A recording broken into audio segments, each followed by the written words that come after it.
I don't think it's going to end well for you. I tried to save you from that the first day you were here when I tried to convince you to have some conversation with a court-appointed attorney, and you didn't want to do all that. I know in my heart of hearts, I have no ill feeling towards you whatsoever. And I'm going to give you the best trial I can give you today if you decide to participate. But I am not going to let you drag things in front of this jury that I determine are not relevant, because that's my job as the gatekeeper after the judge trial. Have a seat. Make yourself comfortable. All right. So, Mr. Crucell, you filed a number of motions. I'm going to let you pick which one you want to deal with first. Well, this emergency motion stay needs to address the request for the judicial bias and the process violation. Okay, just hold off with the argument. Hold off with the argument. The question was, what do you want to start with? Okay, so you filed something Friday. I took a quick look at it today. Is that any different than the motion to stay that you filed previously? This is just bringing the fact that all the motions I have filed. Is that a yes or no, Mr. Crucell? Well, it's covering all the judicial bias. Okay. Listen to my question. Is it any different than the last motion to stay proceedings you filed? Yes. Okay, just give me what you've added since the last one, because this one I haven't had a chance to read fully.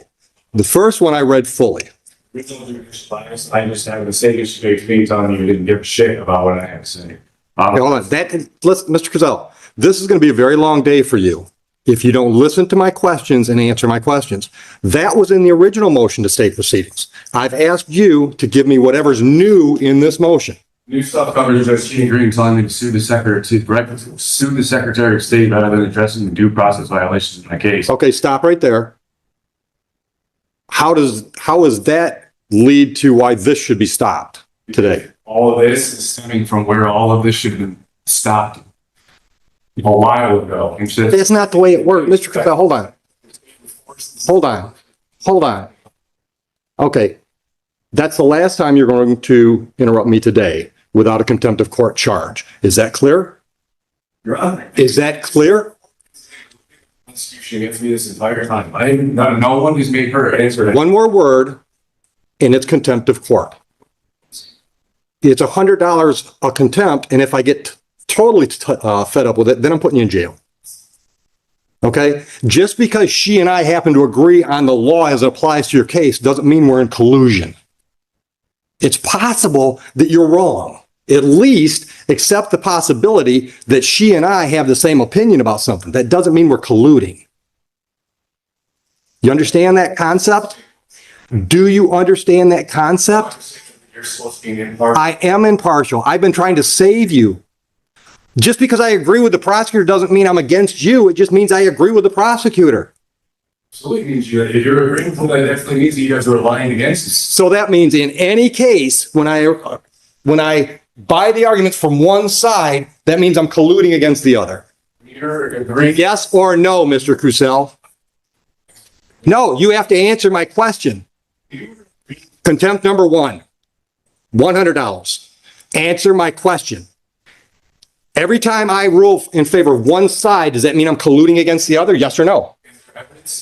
$200. Yes or no? Because I can do this all damn day. And when I get tired of this game, then I tell them to put you in custody because it's contempt of court, criminal contempt in my view. Yes. It is. All right. So now, any argument you make from there, I'm going to deny because that's an unreasonable position you're taking. Judges, by definition, have to decide in favor of one party or the other. That's what we do. When you made that statement, you were making... What statement is that? It was I thought we were talking about Judge Green's SOS statement. When you made the statement that you were setting aside my regular trial, saying that you're saying that the prosecutor, the township, and his court all see things the same way, setting that aside, not even allowing me to make my argument. So you were aligning yourself with the prosecution on the argument of my point and setting it aside. That's what you were doing. Mr. Crucell, what I was doing was aligning myself with the law as I see it and interpret it. Stop. You can't just shake your head. You don't just disagree with me and move on. If you don't like a ruling from a judge, you have to appeal that ruling. You don't keep arguing with the ruling. That's not the way the process works. Listen, brother, listen. I have tried to save you from yourself. If you remember the first time you were in my courtroom, I tried to get you to see things the way the process was going to move forward. Because, dude, this process is going forward the way I want it to move forward. You might not like that, but I'm in charge of the courtroom. And at the end of the day, if you don't like anything I do, you can appeal me. That's why they have circuit courts. But I'm not going to let you make this a dog and pony show, especially when we've got jurors here. Dog and pony show. This court has failed to let me make any of my statements, any of my cases. You even were trying to threaten me with contempt. Anytime I tried I am threatening you with contempt. my objections on the record, you make my case. So you're No, because third contempt. Do not interrupt me. When I said your objections don't mean shit to me is because you were using the word objection inappropriately. You objected every time I disagreed with you. If you have an objection, you have to have a legal basis for the objection. For example, she's trying to put a video into evidence. And you say, I object, Judge. She hasn't laid a proper foundation because all she said is, Judge, I've got a video. I'd like to play it for the jury. That's a proper legal objection. When I rule in her favor and you say I object and I say, what's your objection? And you just disagree with me, that's not a legal objection. That's why I said your objections mean shit to me, because you're not using the word appropriately. Because you don't know what you're doing. That's what I tried to tell you originally the first time you were here. You've never been to law school. You've never tried a case. You don't know the rules of evidence and all the other things that have to be in play to have a trial go forward appropriately and properly, and to be perfectly honest, in your best interest. And in your honor, again, you're trying to spin this here. I'm not spinning. My objections based on you not allowing me to do it. And that's when you told me my objections. Okay. All right. So let's do it this way. What motion would you like to address first? The motion to postpone? Denied. I'm not denying the jury trial. Especially with the jurisdiction, she's never once it's on the why is it on the prosecutor to approve those things. There's false words and irregularities. All right, let me stop you for a minute. What do you mean you're not going to proceed? You're here. Everything is taking place now shows exactly that there is enough to show. You need to keep Once again, you're not answering the question I asked. You just said you will not participate, and I asked, what do you mean by that? fair. I'm not asking you to explain your reasoning. I want to know, what does that mean? I'm not going to proceed with this. You're here. So when I impanel the jury, what? You're just going to sit there and not going to talk? What does it mean when you say you're not going to participate? And go through until these things get addressed. All of my issues that have been ignored this entire time, especially excluding people. Once again, if you accept the motion and I deny it, it's been addressed. You might not like the way it's been addressed, but then you have to appeal it. That's the whole point of me getting all my objections. All right, what's your objection? What's your objection to me denying your motion to postpone this trial at the last minute? Statement I'd like to put on the record is that if whatever you would like to do from there, you can, because I won't until these things. Like I said, Hold on. Is this statement preceding all these motions you filed? Okay, then let me make my ruling on all of them. I think there's a motion to dismiss for lack of jurisdiction, correct? Okay. Would you like to respond to that one? Because I think that's already been addressed.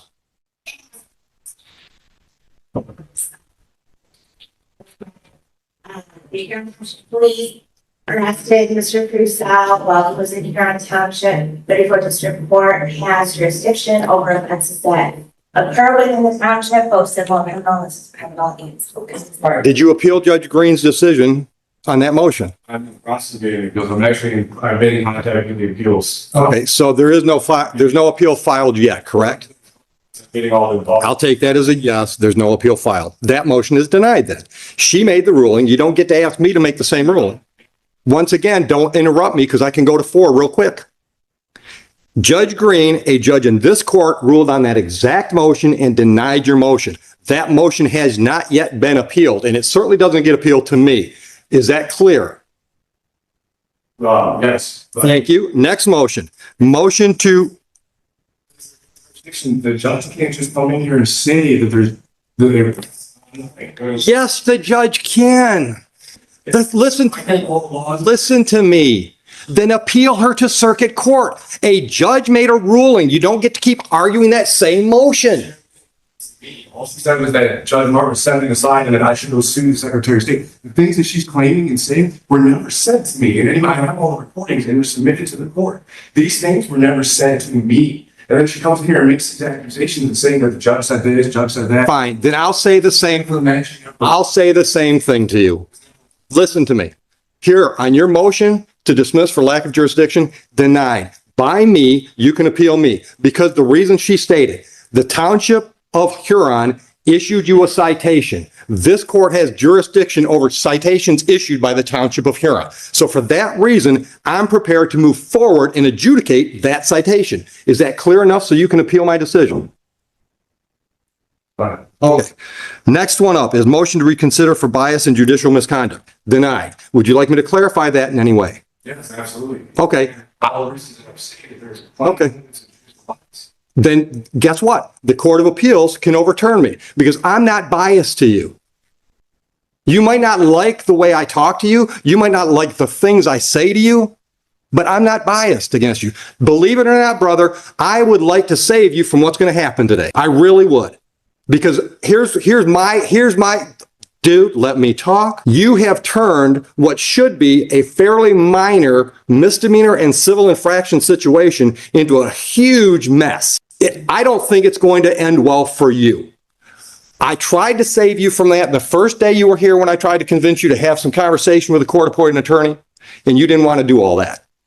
I know in my heart of hearts, I have no ill feeling towards you whatsoever. And I'm going to give you the best trial I can give you today if you decide to participate.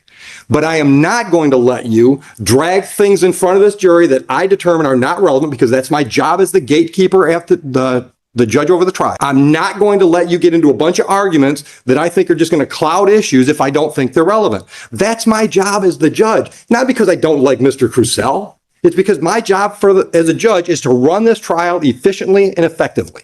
And I'm going to do that. And if I do that, I anticipate I'm going to step all over your toes and your beliefs. But that doesn't mean I don't like you or I have bias against you. So I am denying your motion to recuse myself. Anything else you want to put on the record so you can appeal that decision? Once again, stop. That's an improper use of an objection. What you want to say is, I disagree with that, which is fine. That's why you appeal it to the circuit court. But it's not an objection.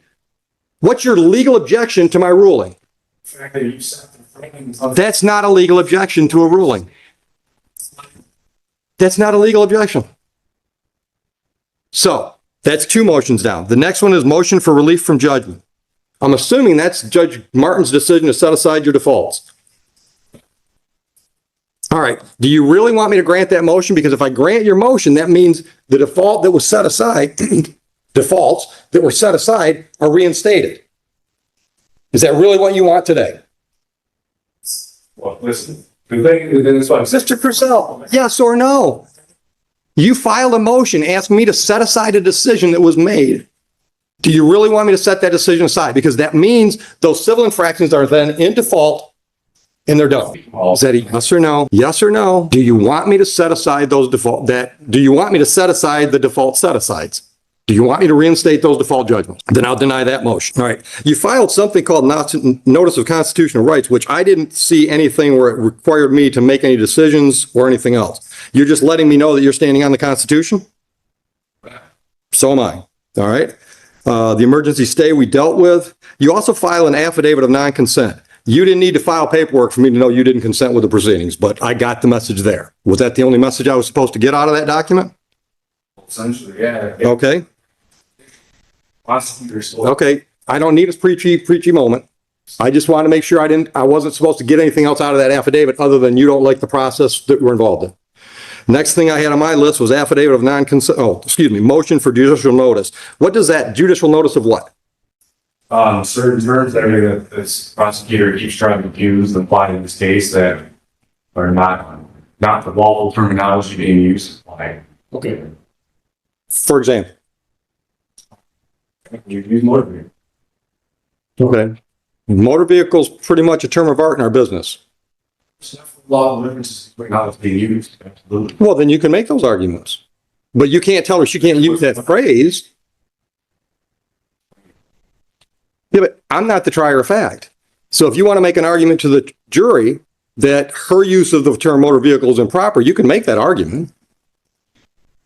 Is that what you're concerned about? Is you're not going to be able to make the argument? Yes. Get what stuff on the record? Filings. Well, I can guarantee you're not getting all these filings on the record because the jury has no reason to know about all your motions.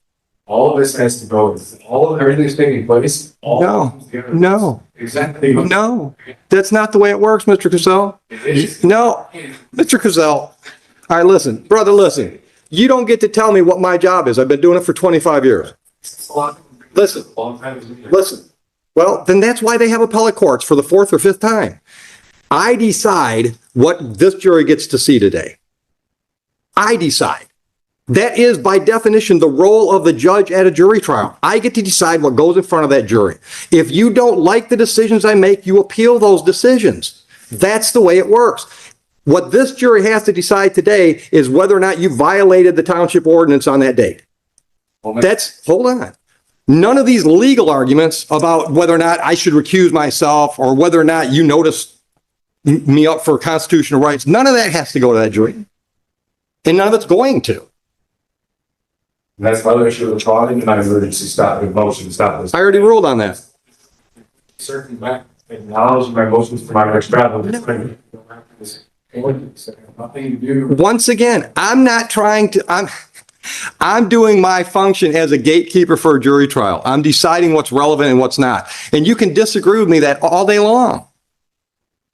But we're going to do it, once again, we're going to do it my way. You can appeal me. I've been appealed before. I'll probably be appealed before I retire again. It's okay. That's the way the process is set up. I encourage you to appeal me. All right? I am open-minded enough to think that perhaps my mindset about your whole travel, whole thing, maybe that's all wrong. So a circuit court judge can tell me I'm wrong. But so far, and I've ruled this way a number of times on the traveling issue, nobody's ever appealed me to lead to a circuit court judge to tell me I'm wrong. But I'm open to that idea. I said, well, you just keep, each judge has done the same thing. They just keep setting it aside. In fact, I think it doesn't even exist, not allowing me to make my case, which is violating my rights to be able to produce my case in my head. What's your case that traveling doesn't mean operating? I was having, in fact, the court's violated my due process rights in every way, the judicial bias, and All right, then appeal me. But today we're having a jury trial. stating an unlawful jury trial, and I think that late statement I need to get on the record. All right, but hold on a minute. Once again, I want to know what that means. You're not participating. Not participate in a jury in a trial where there is clear bias in this board against it. Okay. It violates my rights to a fair trial. 100%. And you want to keep overlooking. Oh, I know they make you seem like they're not a big deal, and No, your rights are a really big deal. obviously not, because if you can sit there and say that the things that are happening, the things you're saying, and just try to give these excuses, oh, just because I agree on this, you are aligning yourself with the prosecutor on my right to trial, completely setting aside, not allowing me. Mr. Purcell, no, I'm not. Listen to me. No, it's not. Listen to me. Listen to me. She could step out of the room, and I still think your travel argument is bullshit. Traveling. The right to travel was when you did it by Shank's mare. Then appeal me. That's my decision. Appeal me. When you're driving a motorized vehicle or traveling in a motorized vehicle, that brings all those ordinances into play. That's my legal ruling. Appeal it. I encourage you to do that. But that whole traveling argument, which, dude, I've been through that argument a whole lot more than you have. Trust me, in the last 25 years, I've had that argument a lot. Traveling as you try to apply it meant you could not be stopped by the government from walking from one venue to another. But when we got motorized, then the rules kicked in. Rulings from the American jurisprudence side that literally state that yes, first of all, you're all that, and including automobiles, as long as one does not interfere with another's rights. And this has been something that's been established to be secure. Then appeal me. Take that precedent and appeal me. I must be complaint as well. Okay, that's your right. I'm not trying to stop you from doing any of that stuff. I'm just trying to stop you from bogging down this jury with stuff that I've determined is not appropriate today. Because just because you're determining it based off of what though? That's what I'm saying. All these things are relevant and they are accurate. They're relevant to you. They're not relevant to me. I've made the decision. I have made the decision. I made that decision months ago and you didn't appeal that. I mean, the process we're having Which is not an appeal. is extreme lawyer when there is, there's bullshit that you can't do that. Absolutely, I do that. 100%. No. Listen to me. Listen to me. If I don't hold you to the same standard I hold her to, then I'm treating you differently than her. How is that unbiased and impartial? You've decided to engage yourself in this venue, in this arena. That means you got to know the jury structure. Yes, you have. I'm forced to be here. But you didn't have to do it. You didn't have to do it as an untrained layperson. You had free access to qualified, competent legal counsel. They're still here. There's one right there behind you. He's still ready to help you. You chose to do this yourself. That means you've got to know the court rules. You've got to know the statutes and the ordinances. You've got to know the rules of evidence. You. And if I help you through those lapses in your knowledge base, that's not fair to the prosecutor. Then I'm taking sides. And now I'm not going to let her walk all over you and try to trick you because you don't know some of those rules and statutes. But I am absolutely going to require you to know what you're doing because you've chosen to do it. That doesn't show bias. That shows impartiality. There is no partial anything. I have the. Once again, Mr. Crusoe, that's your opinion. No, it's your interpretation of the facts. So you have to appeal my decisions. And look, dude, the fact that you're not in a jail cell right now shows how impartial I am. When Officer Price literally pulled up to me my weapon days before any of this even happened and talked to us about the traveling. Even told me I was well within my rights. Gave me every clarification that I was well within my lawful rights. This was all a retaliatory thing from the beginning. And then even when the chief called me, he even called me trying to arraign. I was like, what's that arraign? And then he goes to the motor vehicle. And then he tried to get me to not pursue legal matters. And then he's mad at me. And then the day that I file for my body cam, I'm getting removed from here on a little league. And stop. Hold on. I don't doubt that it is. But I think we got into this a little bit the first time you were here, and I told you that's not proper for this venue. If you want to complain about the way the Huron Township Police Department handled this, you can file a civil lawsuit against them if you want to. But what's in front of me is one civil infraction and 2 misdemeanors. That's what's in front of me. Oh, every time I force it to make my case, the courts keep setting all my stuff and not allowing me to be heard. Because I'm going to make decisions based on the facts. That jury hopefully is going to make decisions based on the facts that are presented.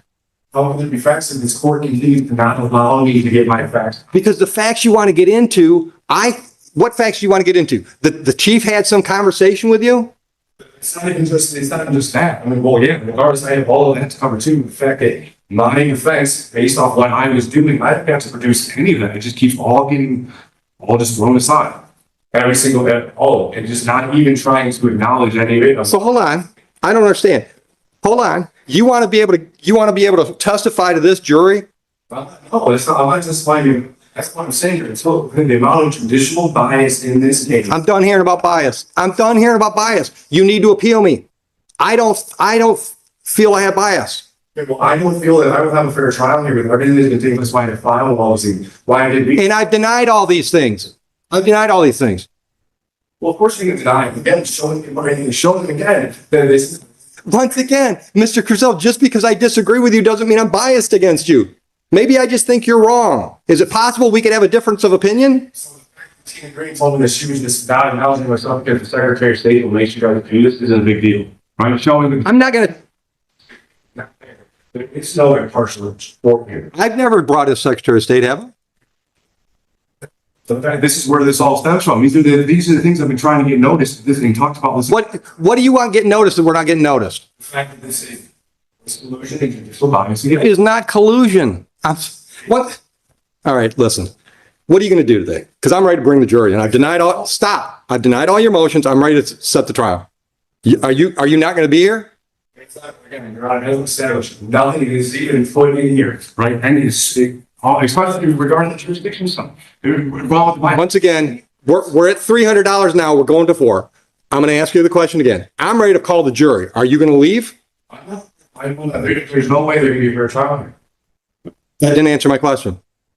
I need to know how I'm going to proceed because we can have the trial if you just sit there.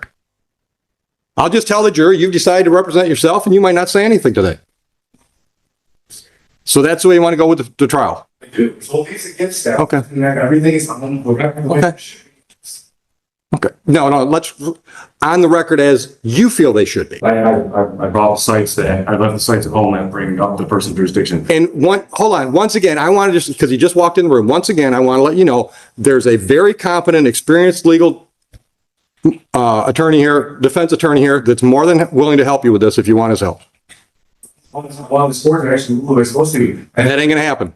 Well, anybody showing you were supposed to reduce yourself. It's in the book. And I don't think I've shown bias. That's what we keep, once again, you and I disagree. That's okay. That's America. You have to appeal me. You don't just keep to argue. You don't get to argue the same thing over and over and over until I agree with you. That's not going to happen. I know I am not biased towards you. I also know that your ideas of how the law applies in mine are vastly different.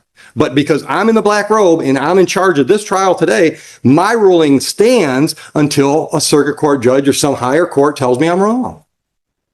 That's just the reality of it. That's what I have to do. Is great. This court's not going to rule it the way it's supposed to. Not going to stand by your jurisdiction. Not by your definition, I'm not.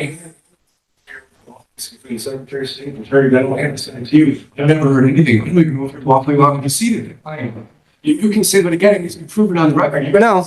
No, it doesn't need to be proven on the record. Show me a statute or a court rule in Michigan that says I got to prove that. Statute, Michigan statute, or Michigan court rule says I've got to do that. Because I have it in there. My father's in smoking. So you're such a great legal scholar. MCL 168.420 and MCL 168.467 mandates that the judge must file with the state, and you provided 1X. That is what you have to ensure. Okay, then I don't have it. You can file that motion to dismiss with the circuit court. But we're having a trial today. We're going to have a ongoing participating trial that's going to be impartial against them, right? It's going to be completely. There is no impartiality that is supposed to be here. There cannot be a fair trial for all of the amounts of evidence they have.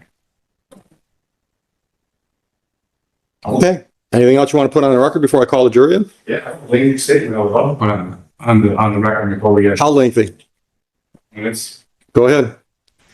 Respectfully, sir. Just so you know, you're putting this on the record. You're putting this on the record. I'm not listening. Showcase the record.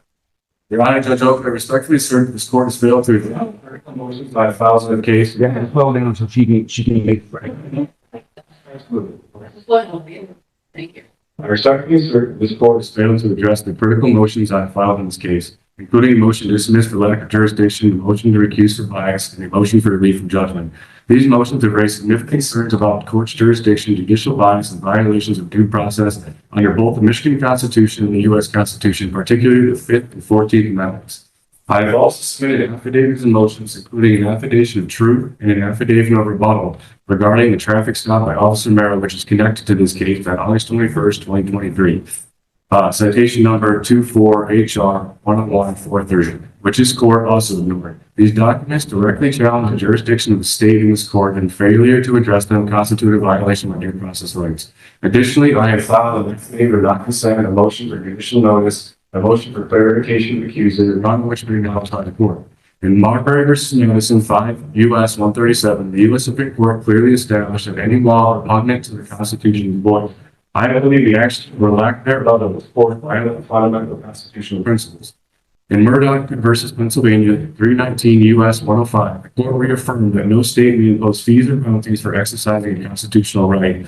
And Thompson v. Smith 155 reinforced that the fundamental right to travel freely without undue interference. Additionally, Title V U.S.C. 556D, 557, and 706 require that any judicial or administrative proceeding be fair, free from bias, and based on factual evidence. I have serious concerns that this court has disregarded this evidence. I have serious concerns this court has disregarded these principles, given its pattern of dismissing my motions and statements made by Your Honor, who has stated on record that we see things the same way, referring to the prosecutor, township, state, and this court. This admission clearly demonstrates judicial bias and lack of impartiality, which undermines the fairness of these proceedings. It is also significant that Judge Tina Green has admitted in court that the Secretary of State is influencing the rulings, stating that the court is required to enforce certain rulings because of the Secretary of State makes them do so. This further demonstrates that this court is not acting as an impartial judicial body, but is enforcing motor vehicle codes and other rulings based on external directives rather than applying the law independently. The Secretary of State is an executive branch agency, and his influence over judicial proceedings is a violation of the separation of powers and the constitutional right to an independent, fair trial. Oh, wow. He just dropped the Administrative Procedures Act in Marbury v. Madison in district court like it's a Supreme Court oral argument. Real talk, most of these citations are from federal administrative law or 1800s landmark cases. They're powerful in theory, but applying them directly to a township traffic citation hearing is like trying to use a sledgehammer to crack a walnut. The judge is visibly done. Stakes just skyrocketed. If this man doesn't pivot soon, contempt is about to become his middle name. Furthermore, there is clear evidence of collusion between the sport prosecutor, Huron Township, including the Huron Township Police Department.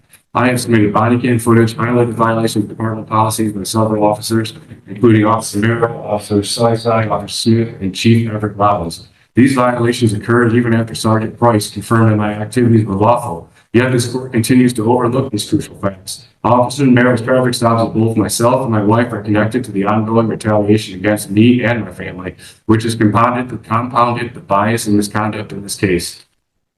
Additionally, I have requested your Honor's oath of office through an affidavit of fact, registration statement, demand request pursuant to the Foreign Agent Registration Act of 1938, and anti-bribery statement request, and I have received no response. This lack of response raises further questions about the legitimacy and legal standing of this court. Moreover, Judge Lisa Martin issued an unsigned default order without jurisdiction or court seal, and during court proceedings, she admitted she did not understand the sui juris. These actions reflect further incompetence and violations of due process. I must also address the township's deliberate attempt to mislabel my private automobile as an off-road vehicle under local ordinance to circumvent our constitutional right to travel. This mislabeling is an attempt to subject me to commercial regulations that do not apply to private, non-commercial travel. This ORV ordinance was never intended for private public roads.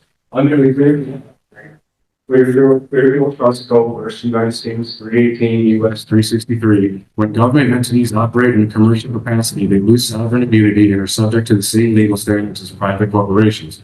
The court's actions, including the misapplication of commercial motor vehicle codes, further demonstrate its commercial interest in misinterpretation of the law. The supremacy clause of the U.S. Constitution, Article 6, Paragraph 2, mandates that this court is bound by the Constitution, which is the supreme law of the land. This court, however, continues to proceed without regard for constitutional protections, violating my rights at every stage of these proceedings. To continue under these circumstances would be a violation of my constitutional rights and an abuse of judicial power. I respectfully request that the court issue rulings on the pending motions, including a jurisdictional challenge, they immediately dismiss this case by citing overwhelming evidence of judicial misconduct, bias, and due process violations. So these issues remain ignored. I will see immediate appellate relief, hold all parties accountable, including Your Honor, Judge Martin, Judge Tina Green, Prosecutor Caitlin Margaret Foley, Officer Miro, Officer Syside, Officer Smith, Chief Everett Robbins, and the Huron Township Police Department. I further assert that if this court continues to proceed under the presumption that I am engaged in commerce, it must present evidence to substantiate its claim. Without such evidence, this court has no authority to enforce commercial motor vehicle codes or ORV ordinances upon me, and any further actions would be unconstitutional and unlawful. All right, here to court, district court, back in session. Bring the jurors in. Mr. Crucell, just so you understand the process, we're going to do voir dire. Did you have a chance to talk about the iPad? No. Hold on a minute, Joe. Yeah, I told him I would go over it. Okay. I understand that's your position, but I'm still going to explain things as they go.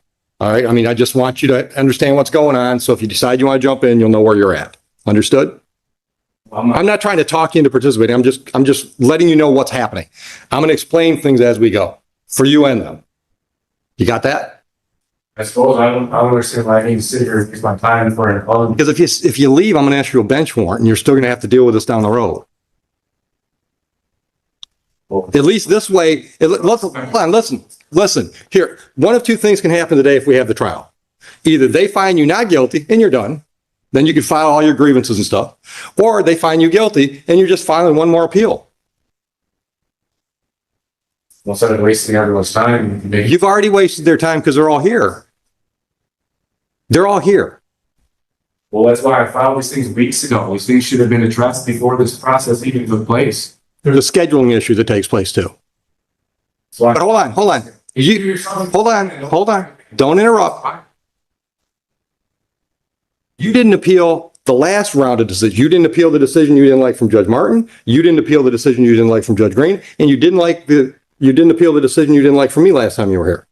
So here's my problem. I'm not going to adjourn today because you say you're going to appeal, because if you don't, we've accomplished nothing and we're no further to resolving these files. And they had to file with the appeals court, but I've been in contact with the appeals court. Okay. Okay, hold on. Let me try to educate you, okay? You contacting the appellate court, first of all, this should go to the circuit court, all right? You've gone, okay. So,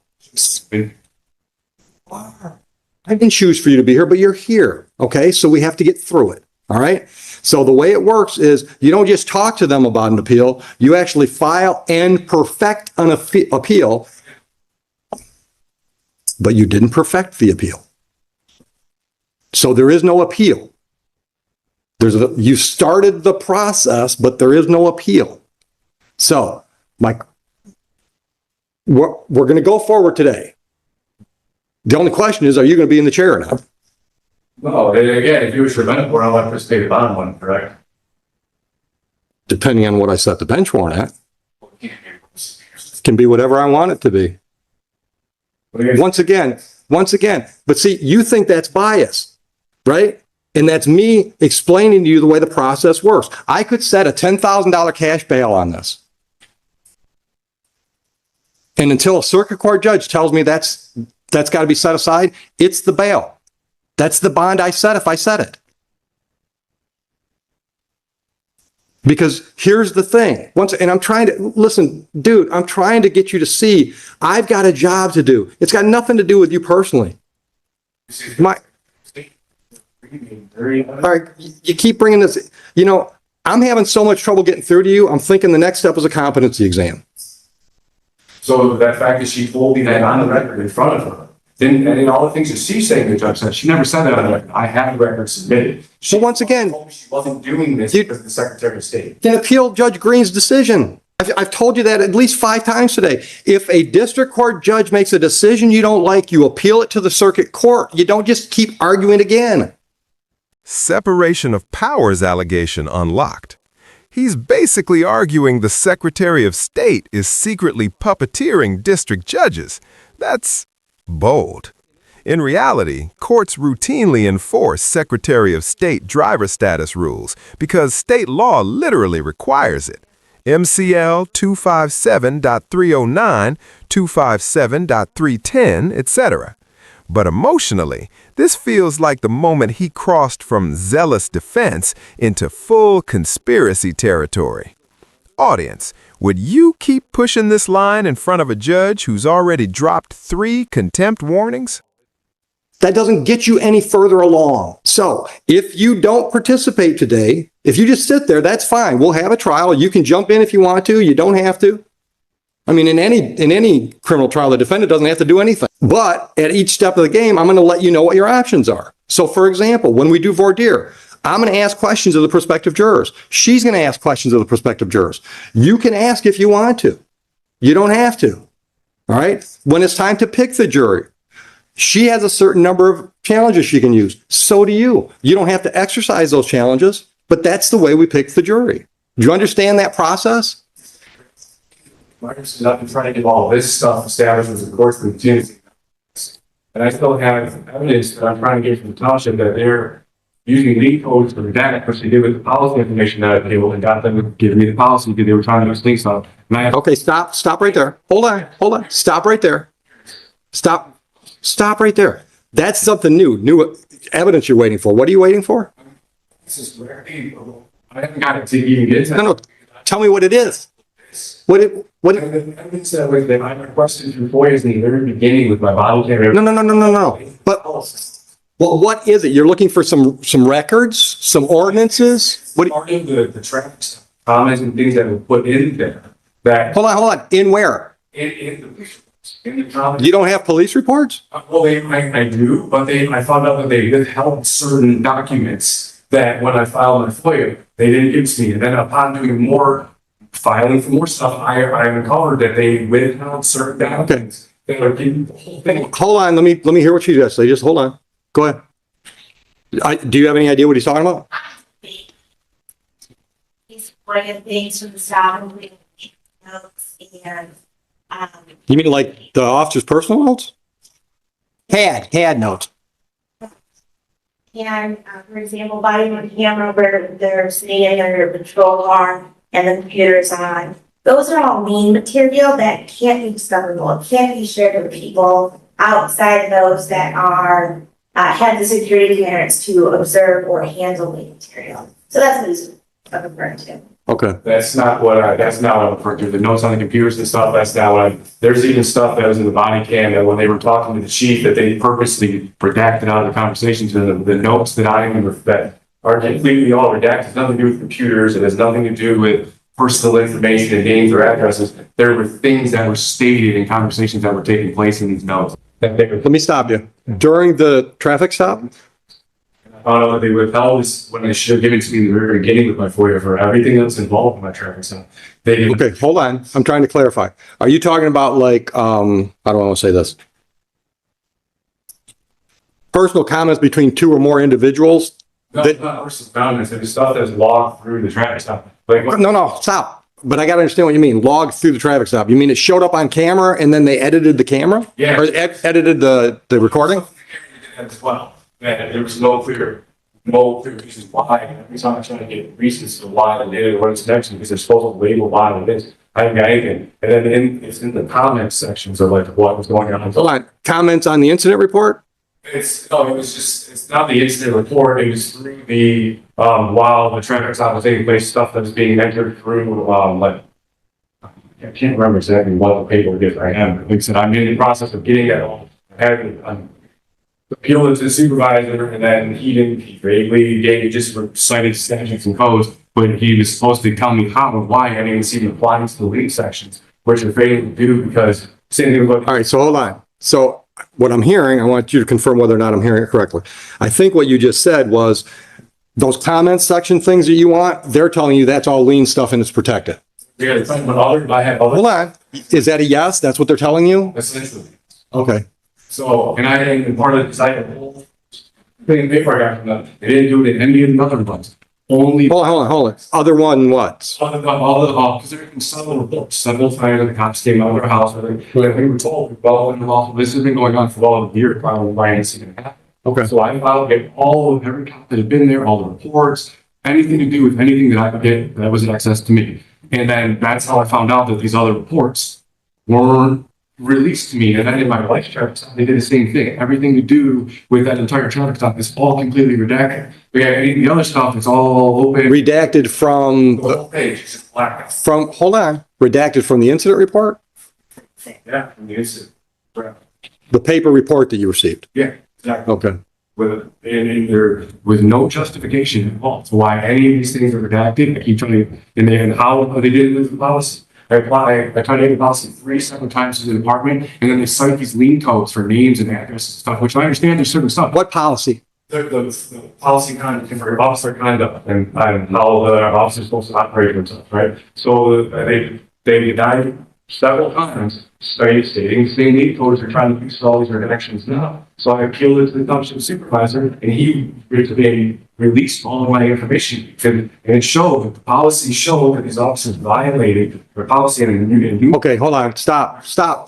So he released everything, but not everything you want? well, then once I realized they were doing this, I went back to even more. That's how I found out there was more stuff that was never released to me. Okay. And then they're doing the same process using these lien codes to not let me see what was put in this paperwork. And that's why it's all the record titles. I've been trying and fighting all this whole time trying to get this stuff together. And I'm getting every which way I'm being screwed.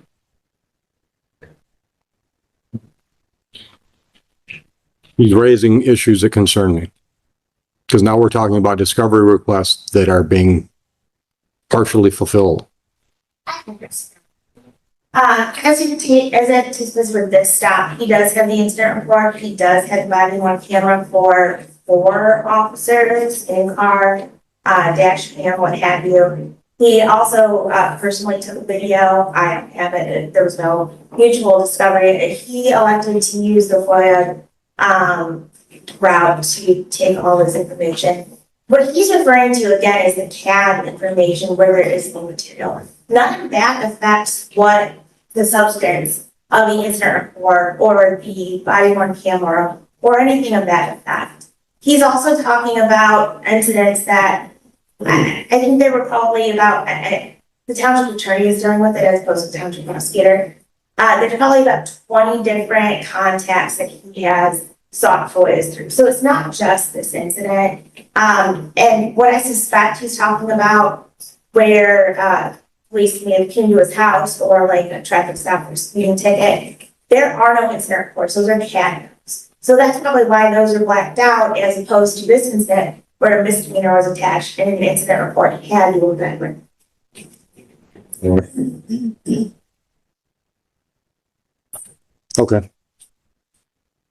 Anything else as far as information you requested that you don't have that you think you need? I mean, that's the base of it. I'm still actually, now that I've been having to really dig into stuff, I'm uncovering more. Now that I've been through the body cams, I have to file more to get more stuff unredacted because there is clear points in these conversations that were purposely redacted. They have nothing to do with main information that they keep claiming. Same thing with these cat she keeps referring to. That's not what I'm trying to get hold of. And I understand that there are things that they can redact through the lien code. These entire things that are, there's no way the entire pages and these comments and everything are all lien information. There's no way. I've even told. How do you know? I've been told for Sergeant Price, things that are said in these personally about me and stuff like that that are being redacted because it can be used showing the bias and everything, the retaliation against me. And I know for a fact what was said these things. That's why I know that being redacted is more than much to say. Okay. But Mr. Crisell, with all due respect, that all sounds like a civil lawsuit against the township. Well, yeah, this is my argument. I've been trying to bring into this court, but everything's just being keep getting. Because I'm not going to get into all that with a jury. But that goes directly to this, is what I'm saying, and that's why I've been trying to get all of this stuff answered before we even come to this point.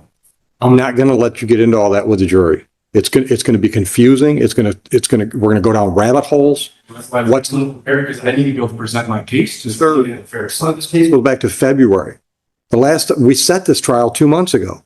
You're right, but 2 months and 2 weeks. Trying to get the jurisdiction established. I'm trying to get the judicial bias stuff taken care of. All of these things that have not, that they've just been it is what it is, just getting swept under the rug. When Okay, hold on. Once again, I have to take offense to that. I'm not sweeping your judicial bias argument under the rug. I'm denying it. I give it, yes. Okay? No, seriously. See, it doesn't matter what you have to say. If I'm determining bias, I know what my heart is. Now, you appeal that decision or you grieve me to the Judicial Grievance Commission, right? They can look at all your facts and say, well, Oakley, clear bias. But I don't have to hear all your arguments and see all your evidence to know I'm not biased. That's fine. I guess that's something that I have already started to do a process. I will be going down it. The more I look at it, Okay. But again, Hey, sir, it's 9:02. The jury's been here since, I'm assuming shortly after 8, some of them were showing up. yeah, like I said, I cannot participate in something that I know is stacked against 100%. Well, once again, you think it's stacked against you just because you don't agree with the way things are going. Okay. It shows that these things have to be established. That there has to be any. Then You see, don't have bias, but that to me. okay, stop. We're just hashing the same arguments again. If you're right, then you've got an automatic appeal if they convict you. If you're right, and this whole thing has been nothing but a sham. It has to be, and that's all this turned into. Okay, bring the jury in. I'm tired of talking. That's the motion will be real quick. Motion who? Oh, I forgot you file a motion. Give me just a moment. Yeah. Yeah. Did you see that? Hold on. Did you get her motion? I never seen anything. You know, you got a copy. You can just at least show him so he can see if he's seen it before. This is the classic turning point in pro se meltdown videos. The defendant has burned every bridge, racked up $300 in contempt, alienated the judge, yet somehow the judge still hasn't locked him up. That's either next-level patience or the calm before the storm. Hold on tight. Jury selection is about to start with a defendant who just called the entire proceeding unconstitutional. When did you send this to me? Last Tuesday, along with our consultants. I have never seen this. Take a minute to look at it. I would also like to bring up for the record too that Hold on. Hold on. Have you had a chance to look at what she just handed you? Okay. All right. So are you ready to argue that motion? Well, no, I had no time to prepare for anything except. I've never seen that before. And Okay. it's just trying to keep me from being able to bring up all my valid arguments that are all applied to this. Once again, valid as you determine them, It's advanced to the case. as you say. And that's, and they're saying with the things they're trying to say, right? They have no evidence. Where's the evidence, right? Right. But I haven't ruled that anything she's trying to put in front of the jury is invalid. So my defense to my. Well, here, let's do it one at a time. She wants to stop you from saying anything about due process violations. Did you plan on telling the jury that your due process rights have been violated? All part of this case. Okay. Same thing with all the way from the traffic stop all the way till now. Specifically, what were you going to tell them about your due process violations? Well, I don't have my defense completely in front of me because I'm again trying to get all the other matters. I'm not ready for that. So and I've never even seen it, so I can't even build up a defense to that to produce. How was that provided to Mr. Crisell last week? That's responsible. Okay. I received his motion, or his 109 motions on Thursday, so it didn't give me much time to respond. I did send it in the mail, I dropped it off at the post office this morning. And I didn't receive his most recent motion. That was filed Friday. Right. I said on my certified mail, so I know that she was in my we've never had first class name. Never. All right. So here's what we're going to do. If you decide to participate and present any evidence to the jury today, then if any of these A through E's come up, we'll deal with those as a point on a point by point basis. Understood? Yeah. I'm not, No level. sir, I'm telling you, you don't have to. She wants me to give you a blanket instruction right now that you can't talk about any of these things that are listed in this motion. I'm not going to do that. If you choose to present anything to the jury and one of these topics come up, she's going to stop me probably with an objection, say, Judge, could we talk about that? And then we'll talk about that. Item by item. Understood? All right. Anything else before we bring the jury in? You said you wanted to say something before the jury came in. I thought you said. Another key point to this, I filed for records requests in court, trying to get all my court hearings and everything in recordings. There's still one from the very first one from Judge Martin that is crucial to this case. They still have issues. How could it be crucial to the case today? And rule in there are absolutely huge to all my whole. No, they're not. No, they're not. All of this. No, sir, everything started on February 3rd, 2024, when your tickets were issued. So anything, Then I think it's default. let me answer. I'm trying to be patient, Mr. Crisell. Anything Judge Martin said at a hearing about those tickets after February 24th, February 3rd, 2024 would not affect the facts of what happened on February 3rd. Agreed? But it affects what is going on with this court, as far as the fact that. The only thing that's going on with this jury is deciding what facts took place on February 3rd and how they apply to the ordinances the township is trying to apply. Yeah, then it's going out of that, but like I said, I'm not going to subject myself to sitting here through something that I know. Then get up and leave, Mr. Crisell. Judge just laid it out crystal clear. You can sit silently through your own jury trial. It's your constitutional right. That sentence alone should be framed and hung in every pro se courtroom in America. But notice what's really happening. The judge is low-key begging him to take the court-appointed lawyer. This isn't bias. This is a man who's seen 25 years of these cases and knows exactly how it ends when someone represents themselves like this. Heartbreaking and frustrating at the same time. You're not under arrest. I've already explained your options. I've tried to be as clear as I can with your options. Like I said, I will not participate in this. It was clear there's all sorts of stuff going on here that's breaking against me. I understand you feel that way, but I've got a trial scheduled today. Something's going to happen. Once again, if you get lucky, they find you not guilty and you're done with this stuff. Can I take a minute to figure out what I want to do with this? Absolutely. Oh, one thing I want to make clear. The civil infractions don't go to the jury. You understand that? That's a formal hearing. That's just between us. You understand that? We'll deal with that after the trial if we have a trial today. The misdemeanors will be in front of the jury. You understand that? Okay, take a minute. Make it quick, though. I hate to have the jury wait. All right, back on the record with the People versus Crucell. All right, Mr. Crucell, I just want to put on the record the conversation that we had out in the hallway with Mr. Bowditch present. Outside of your hearing, by the way. That's for that.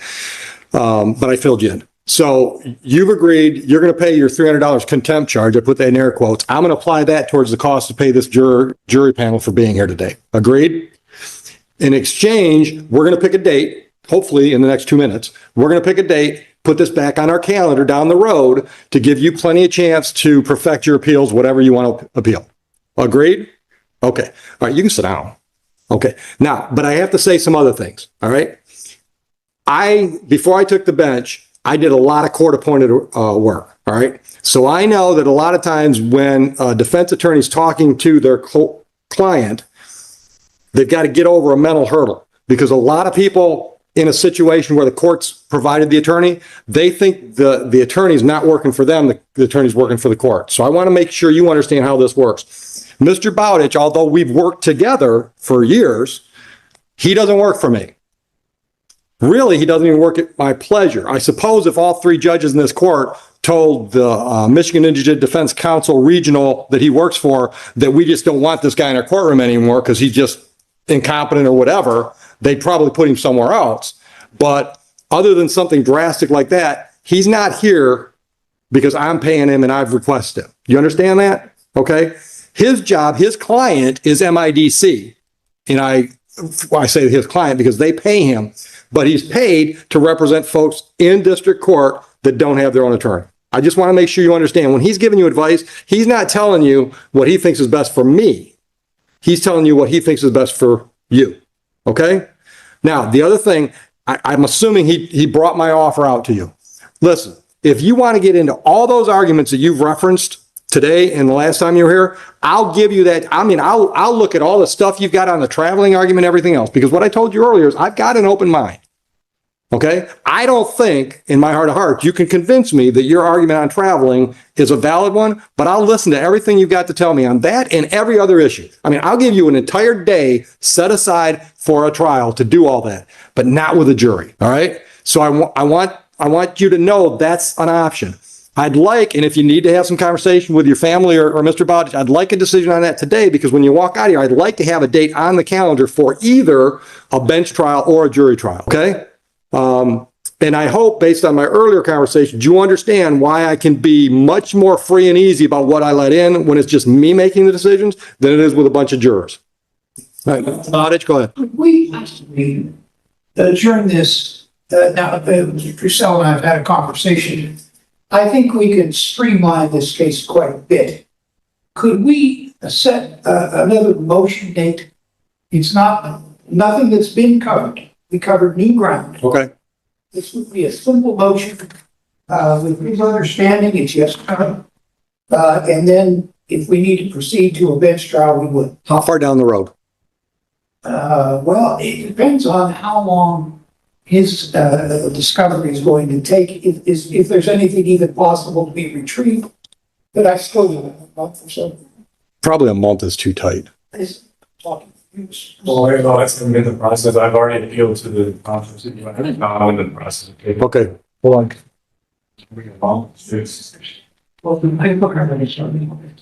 I think so. October 21 is too tight, I think.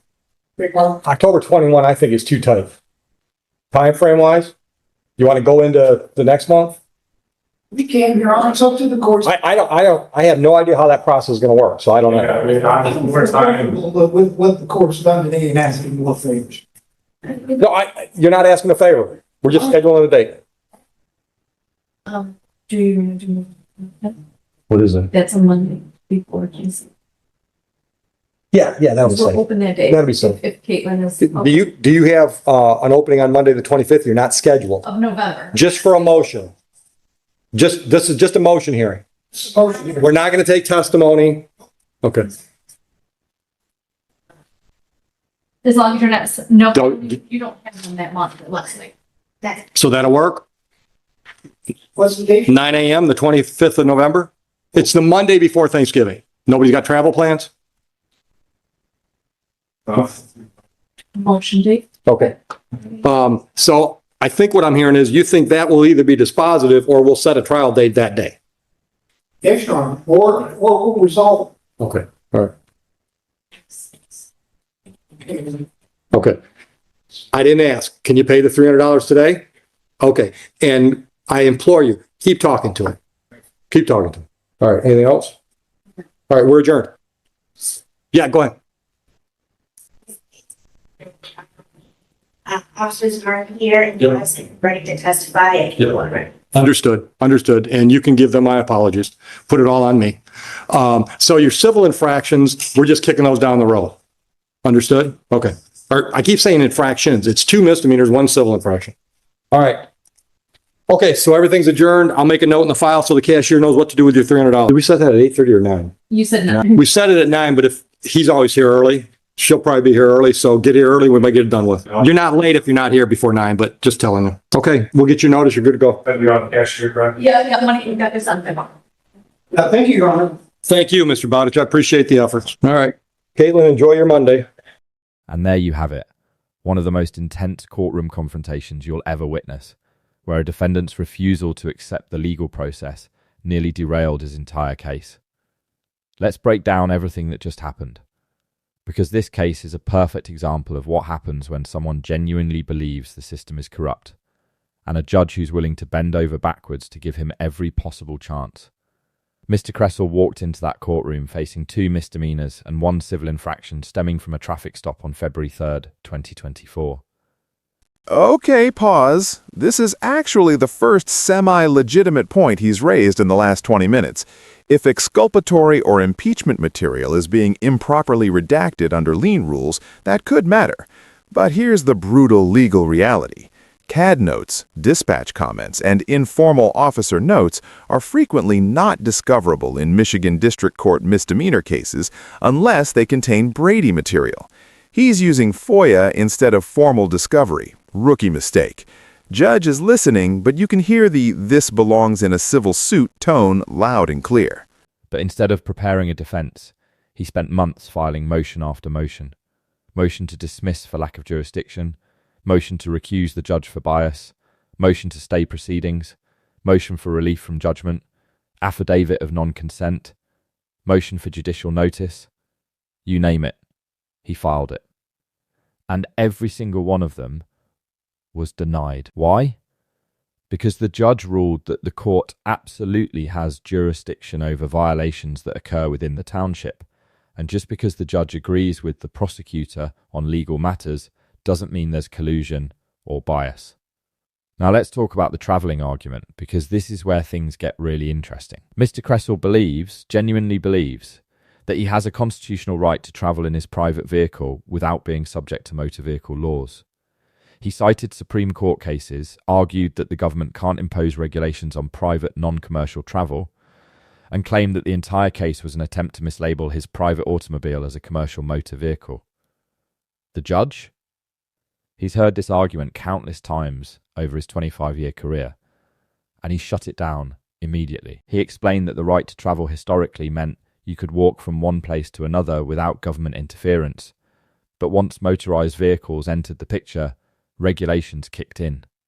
And unless Mr. Cresswell could successfully appeal that ruling to a higher court, that argument wasn't going anywhere in his courtroom. But here's the thing. Mr. Cresswell genuinely believes the entire system is stacked against him. He accused the judge of colluding with the prosecutor, claimed that Judge Green admitted the Secretary of State was influencing rulings, alleged that the police department violated their own policies and engaged in retaliation against him and his family, and even filed a motion questioning the judge's oath of office and legal standing. He was convinced that if the judge ruled against him, it proved bias. And when the judge tried to explain that making rulings is literally the job of a judge, Mr. Kressel refused to accept it. He was held in contempt of court 3 times, racking up a $300 fine because he kept interrupting, refusing to answer direct questions, and arguing the same points over and over again. Now, here's where the judge deserves credit. Instead of throwing Mr. Kressel in jail for contempt, which he absolutely could have done, the judge took a different approach. He repeatedly urged Mr. Kressel to work with the court-appointed attorney, Mr. Bowaj, who was standing by ready to help. The judge even took the time to explain that Mr. Bowaj doesn't work for the court. He works for Mr. Kressel, paid by the Michigan Indigent Defense Council to represent defendants who can't afford their own lawyer. The judge made it crystal clear, when he's giving you advice, he's not telling you what he thinks is best for me. He's telling you what he thinks is best for you. And then, in a stunning turn of events, the judge made Mr. Kressel an offer. Instead of forcing him to go through a jury trial where all his constitutional arguments would be blocked as irrelevant, the judge offered him a bench trial, a trial where only the judge decides the outcome.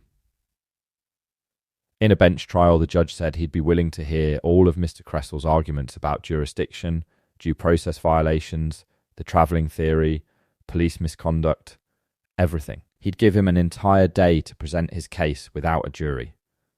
Why? Because in a bench trial, the judge has way more flexibility to consider arguments that would confuse or mislead a jury. It was an incredibly generous offer, a chance for Mr. Kressel to make every argument he wanted without the constraints of jury trial rules. And you know what? Mr. Kressel agreed. After a hallway conversation with Mr. Bowaj, he agreed to pay the $300 contempt fine, adjourn the jury trial, and reschedule for a motion hearing on November 25th, with the possibility of a bench trial down the road. The judge even apologized to the jury panel for wasting their time and applied Mr. Kressel's contempt fine toward paying the jurors for showing up. And there it is. The judge literally dares him to walk out. Most judges would have issued the bench warrant 5 contempts ago. Instead, this judge keeps offering off-ramps. Lawyer, bench trial, more time, explainers. This is peak judicial restraint. Moments later, we get the hallway miracle. $300 contempt gets repurposed to pay the jury. Trial adjourned. Bench option on the table. Plot twist of the century. What started as a sovereign citizen-style train wreck just turned into one of the most patient judge performances you'll ever see. So, what's the takeaway here? This case is a masterclass in judicial patience and the importance of understanding how the legal system actually works. Mr. Kressel walked into that courtroom with deeply held beliefs about his constitutional rights, but he made a critical mistake. He assumed that disagreement equals corruption. He couldn't accept that judges make rulings based on law, not personal bias. And because he never perfected any of his appeals, never actually filed them with the circuit court, he had no legal basis to stop the trial from moving forward. The judge gave him every opportunity to work with a trained attorney, to appeal rulings he disagreed with, and ultimately to present his case in a format that would actually allow his arguments to be heard. That's not bias, that's fairness. But here's the question for you. Do you think Mr. Kressel made the right call by agreeing to a bench trial? Or should he have gone through with the jury trial and let everyday citizens decide his fate? Drop your thoughts in the comments below. We'd love to hear your take on this one. If you found this case as shocking as we did, make sure to hit that like button.